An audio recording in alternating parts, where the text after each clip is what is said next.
En direct sur l'île Mode. Shalom à tous. Merci, un grand merci de votre patience. Et on est très heureux d'avoir réussi à se connecter avec le Rabbi Yehuda Ben Ishai, Parashat Re'eh Bechavod Rav Ben Ishai. Merci, Toda Rabba, bienvenue à tous et à toutes. Toda Rabba, Aaron, on a réussi à surmonter les problèmes techniques grâce aux connaissances de notre ami Aaron qui nous a dit quoi faire. Et effectivement, on a eu un problème avec Re'eh, voir. Alors maintenant, ça s'est arrangé. Je voudrais aujourd'hui, évidemment, vous parler du Mishkan. Notre paracha, nous avons référence à 3 qui vont signaler la présence de Dieu au sein d'Israël. La première fois, ça a été lorsque l'on a été dans le désert et que l'on a construit le tabernacle, le Mishkan. La deuxième fois va être lorsque l'on va arriver à Shiloh. À Shiloh, qui est aujourd'hui un endroit qui est connu. Il y a même un yishuv qui est là-bas à Shiloh. Et la troisième, évidemment, étape va être à Yerushalayim, lorsque va être construit le Bet Hamikdash. Or, ces 3 étapes sont signalées dans notre paracha, dans la paracha de Re'eh. C'est intéressant de voir que la Torah, en vue de notre entrée en Eretz Israël, nous fait remarquer qu'il va y avoir des changements qui vont se manifester même de façon très concrète au niveau de la construction de ce Bet Hashem, de cette résidence qui est destinée à Akadosh Baruch Hu et qui nous permettra, nous, d'avoir un rendez-vous avec lui. C'est pour ça que dans le désert, dans le Midbar, l'endroit s'appelait la tente Ohel Moed. Et littéralement, Ohel Moed veut dire la tente du rendez-vous. Ohel Moed. Là, nous pouvons avoir un rendez-vous direct avec Akadosh Baruch Hu. Évidemment, nous avons toujours un rendez-vous avec Dieu. Nous avons un rendez-vous, mais quand on fixe un rendez-vous, il faut fixer le lieu, il faut fixer les personnes qui vont se rencontrer, le moment où ça va se faire et aussi dans les conditions. Dans quelles conditions ça va se faire.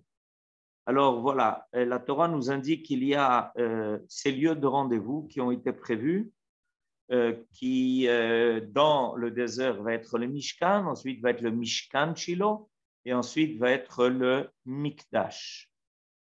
Ça va être le Mikdash au bond du temple, à l'esplanade du temple, prévu à Yerushalayim. Or, nos sages nous enseignent dans le traité de Zvachim qu'il y avait une différence qui a priori paraît mineure, mais va nous expliquer le Shem Mishmuel, le Rabbi Misochotchov, le Shem Mishmuel, qui était un Talmid Chacham extraordinaire et qui nous a laissé un livre de drashot qui s'appelle Shem Mishmuel et dans lequel on trouve des choses extrêmement profondes. Je voudrais aujourd'hui vous amener son enseignement précisément à propos de ces différences. Alors, il nous dit la chose suivante. Le Mishkan qui était dans le désert n'était en rien attaché au sol. Comme vous le savez, on le pliait et dépliait selon notre arrêt, notre étape dans le désert. Et il n'y avait dans la composition de ce Mishkan, il n'y avait rien qui venait du sol, sauf ce qui servait de socle aux poutres qui allaient servir de soutien à l'enceinte du Mishkan. Ces socles-là étaient faits de matechet, de métal. C'était la seule chose qui provenait du sol. de la terre, un minerai que l'on trouvait en terre. À part ça, tout le reste était fait soit d'animal, de ce qui provenait d'un animal, comme les tentes qui étaient des peaux d'animaux, soit de végétal, le lin, la laine, le lin qui était végétal, la laine qui venait de l'animal. Il n'y avait pratiquement rien qui venait du sol. Dans le Mishkan de Shiloh, il y a déjà quelque chose qui va changer. Dans le Mishkan de Shiloh, on va déjà trouver quelque chose de beaucoup plus construit. L'enceinte du Mishkan de Shiloh était faite de pierre. Il était réalisé avec comme un mur. C'était en fait des murs. Le toit, lui, était encore une tente. Mais déjà l'enceinte, lui, le Mishkan de Shiloh avait pour enceinte quelque chose qui était fait de pierre, quelque chose qui était fait, qui venait de la terre.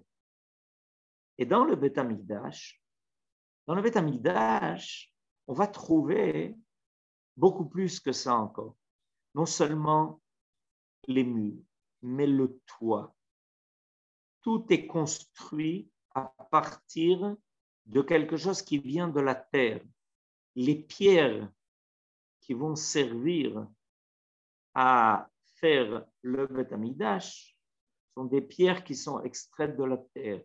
Celles qui vont composer l'autel sont aussi des pierres qui sont extraites de la terre.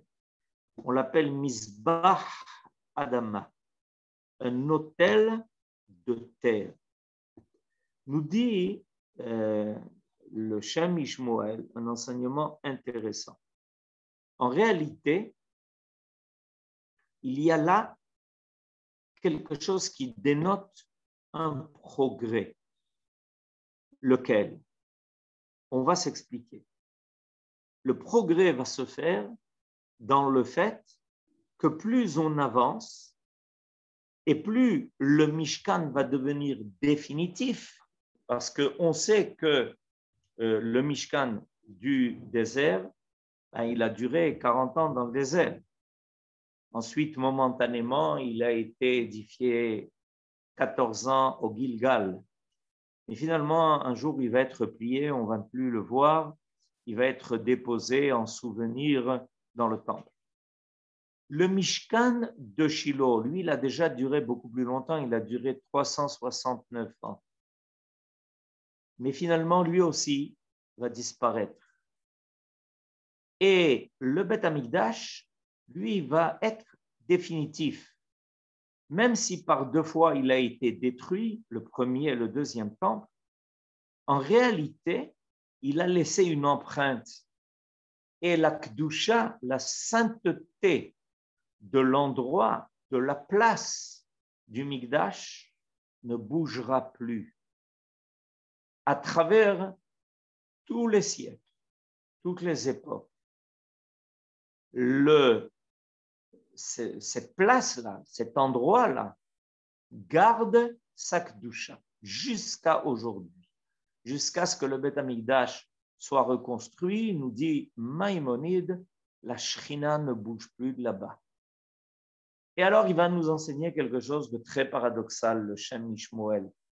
Il va nous enseigner que plus ce qui va être construit va provenir de la poussière de la terre, va être attaché à ce matériau premier qui sont les pierres, qui sont la terre, et plus la Kedusha va être définitive. Et pourquoi? Parce que c'est le rôle premier, essentiel, que Israël a reçu. Le rôle premier essentiel qu'Israël a reçu, c'était de faire apparaître la présence de Dieu sur terre, attachée à l'endroit, jusqu'à ce que finalement on puisse parler de Akadosh Baruch Hu comme du Makom, Hamakom Baruch Hu. la place fondamentale de l'existence même du monde et de l'homme. Akadosh Baruch Hu est celui qui donne la place. Et nous, pour permettre l'apparition de cette valeur de Akadosh Baruch Hu comme Makom, nous devons progressivement attacher sa présence jusqu'à la poussière de la terre, jusqu'aux pierres elles-mêmes. Dans un premier temps, ce qui va surtout être choisi, c'est ce qui va venir de quelque chose de vivant, de l'animal, du service de l'homme.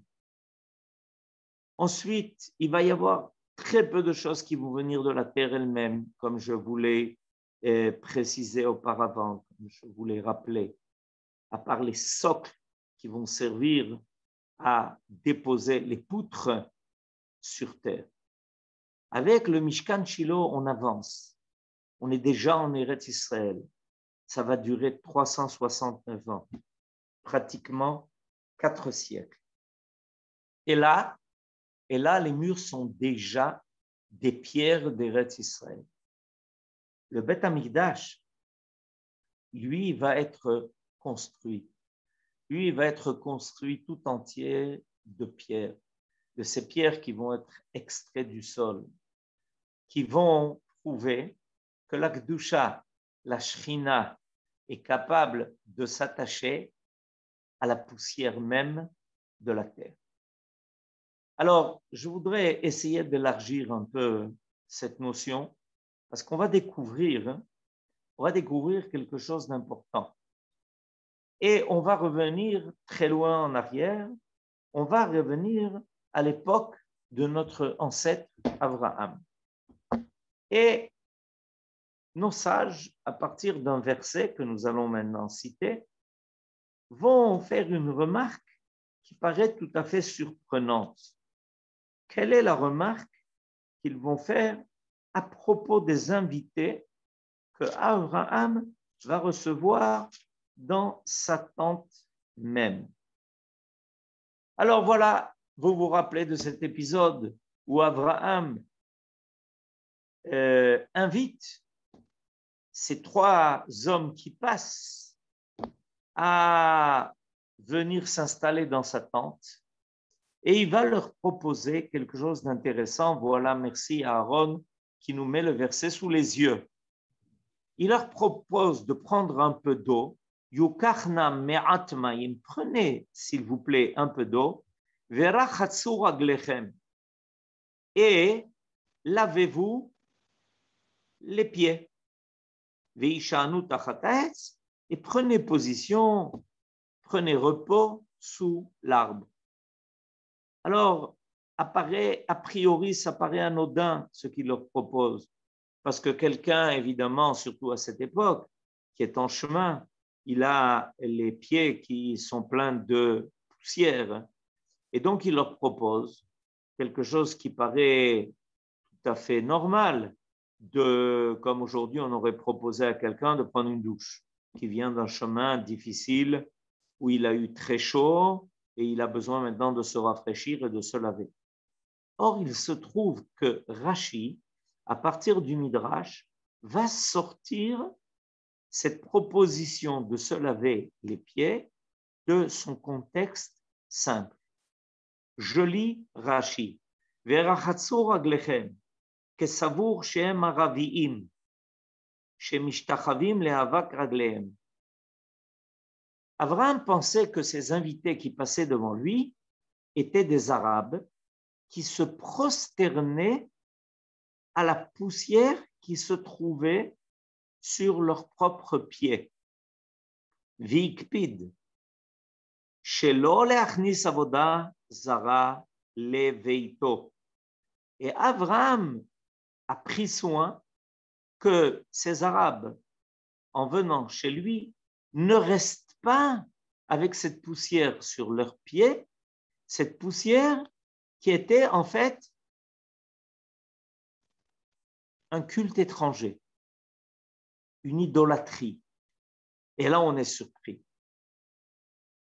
Comment des hommes sont-ils parvenus à un tel stade qu'ils adorent la poussière qui se trouve sur leurs propres pieds.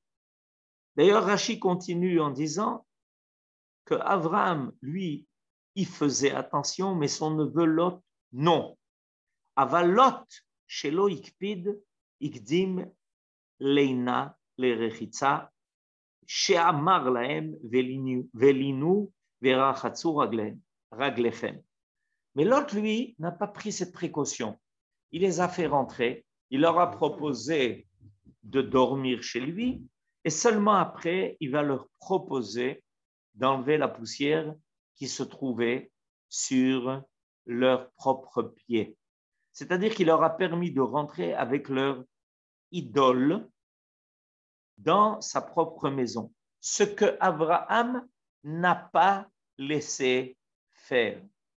Et Rashi trouve nécessaire de nous montrer la différence entre ces deux personnages. Mais qu'est-ce qui se passe?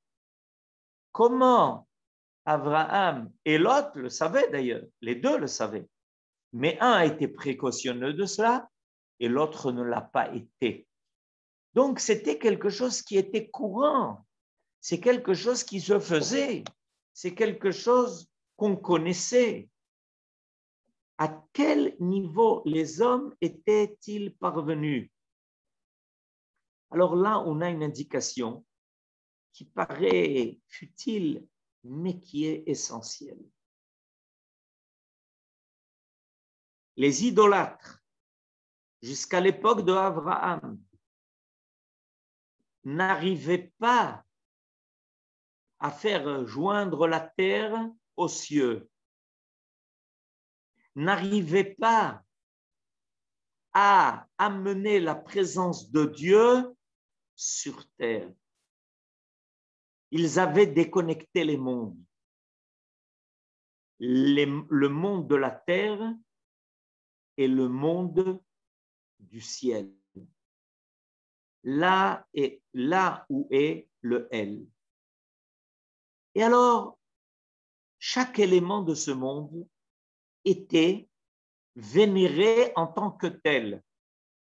Même la poussière qui nous permettait d'y faire reposer nos pieds était adorée. Progressivement, de l'adoration des astres, les hommes en étaient arrivés à adorer la poussière qui se trouvait sur leurs propres pieds. Et voilà que Abraham et sa descendance reçoivent une mission, faire réapparaître la présence de Dieu sur terre, faire que le moindre grain de terre, grain de sable, soit un moyen, un instrument de la révélation de la présence de Dieu sur terre. Reconnecter les mondes. Vous savez, cette idée-là, c'est une idée qui va faire son chemin, la déconnexion des mondes. La possibilité de vivre en tant qu'homme sans âme. La possibilité de faire vivre un monde sans Dieu. La possibilité de faire croire qu'une collectivité, un État, doit être séparé de tout ce qui est la foi. En Europe, ça s'appelle l'État laïque, c'est-à-dire la déconnexion des valeurs.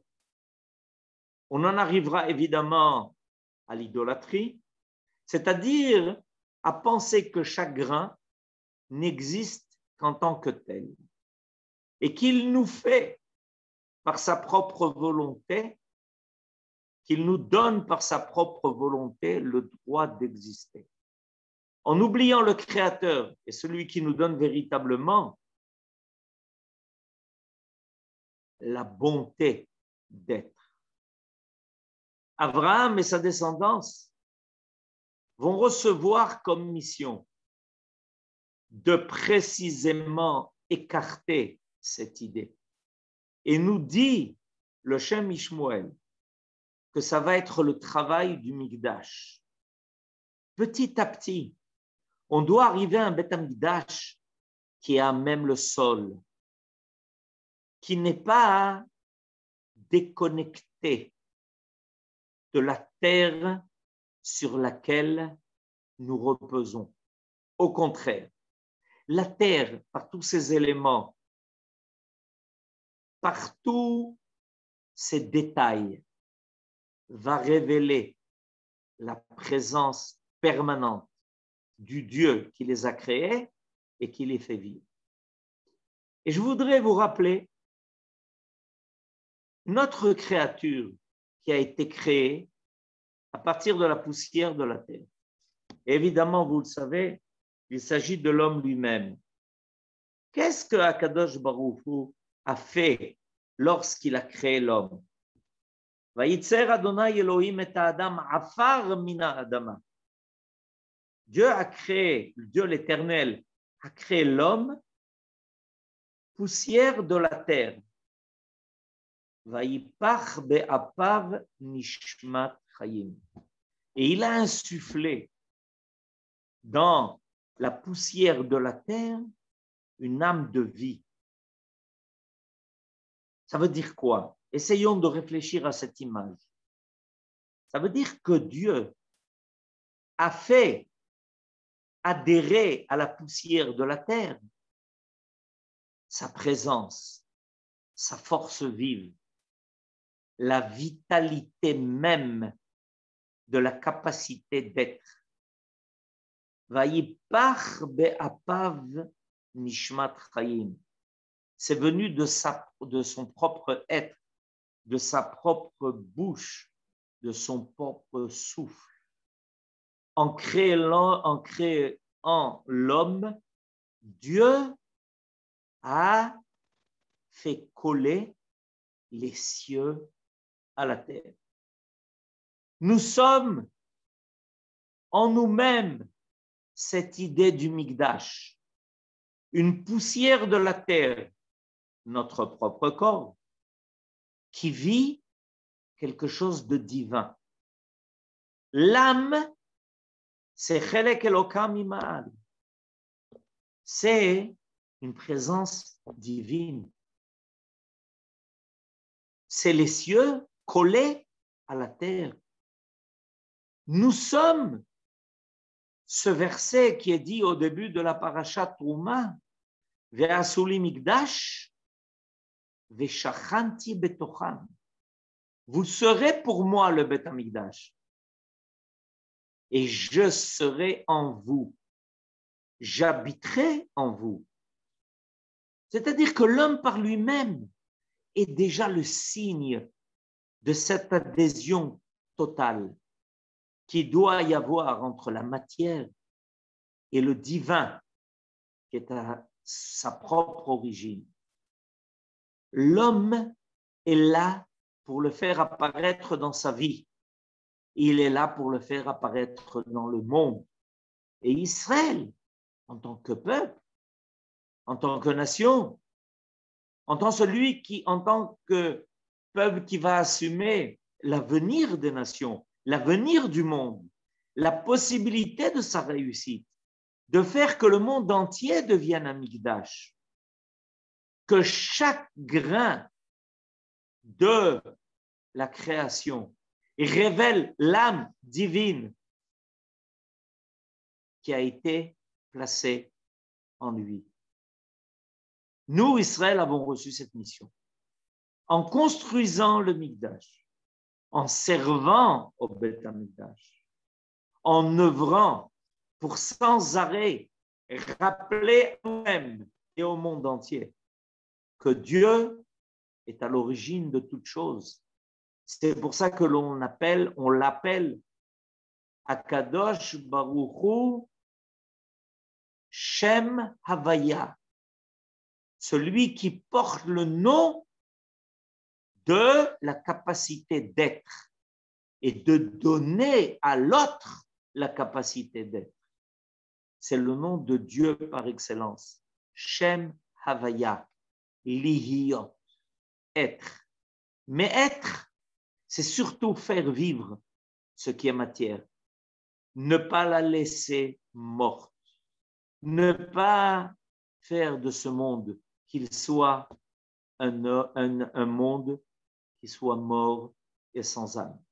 Nous dit le Shem Ishmuel, voilà quelle est la véritable essence du Mikdash, de faire que le divin se révèle à partir même de la poussière de la terre, de la façon que chaque homme, à travers la poussière de la terre de son corps, fait apparaître au cours de sa vie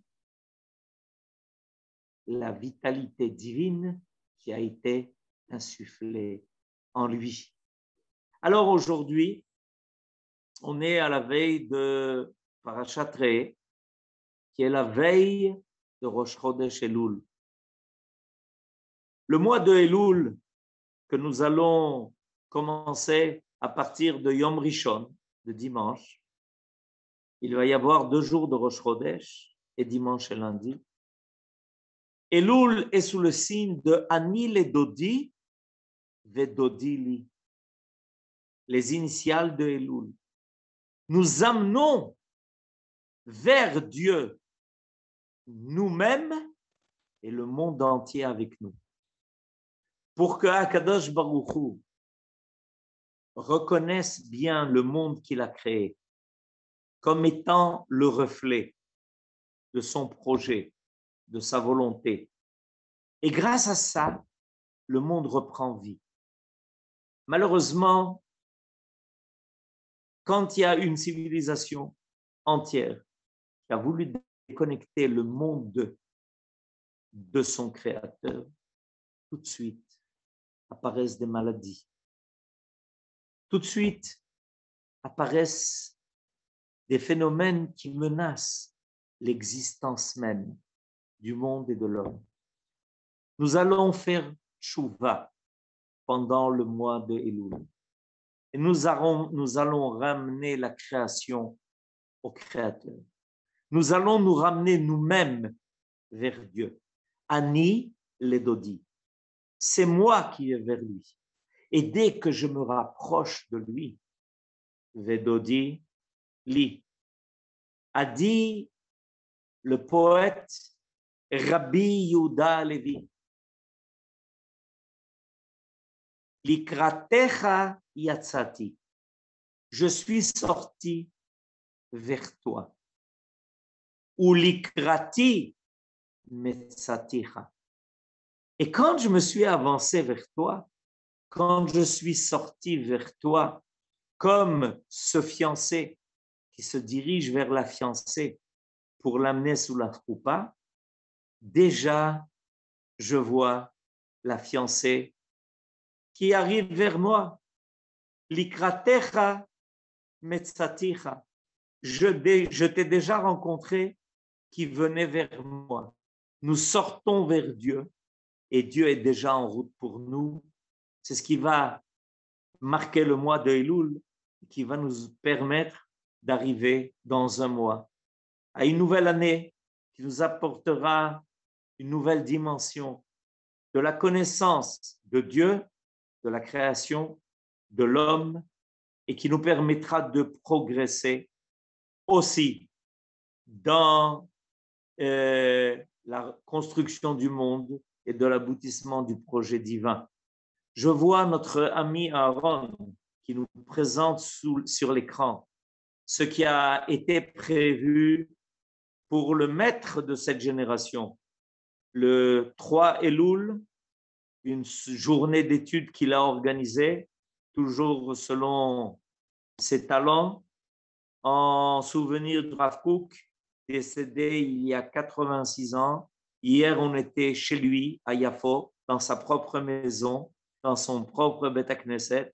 Il y a une journée d'études dont il va vous donner les détails bientôt. Je vous dis Shabbat Shalom et Chodesh Tov ou Mevorach. Toda Rabba Arav, Chodesh Tov Mevorach.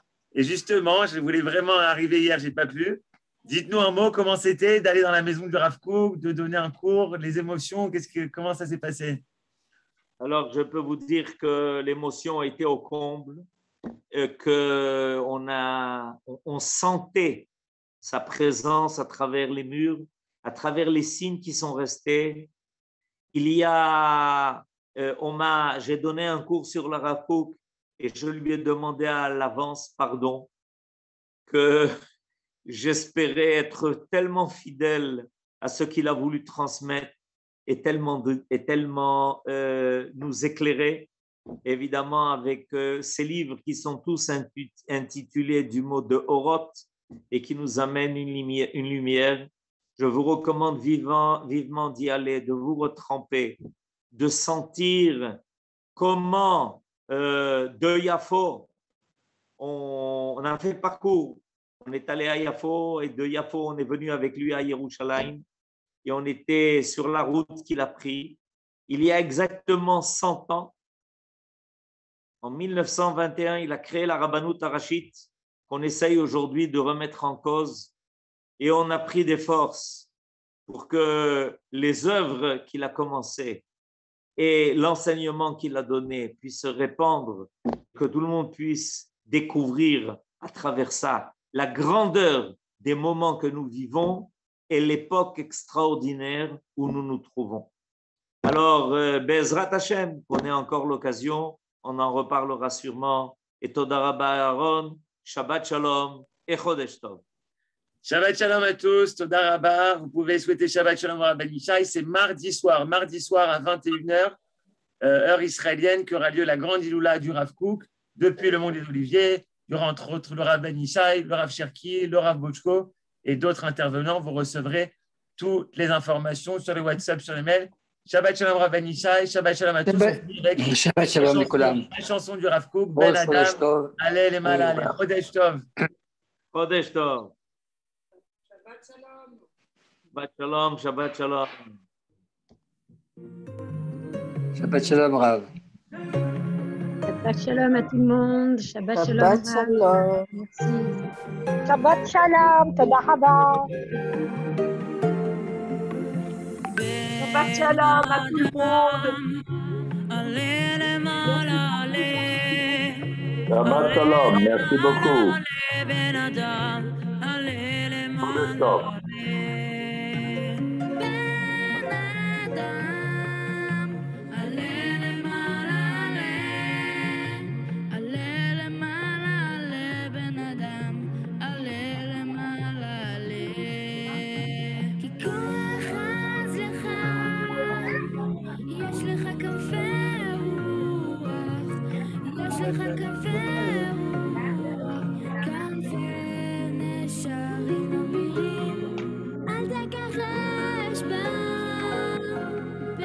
חשוב לך דרוש אדם דרוש בן אדם וימצאו לך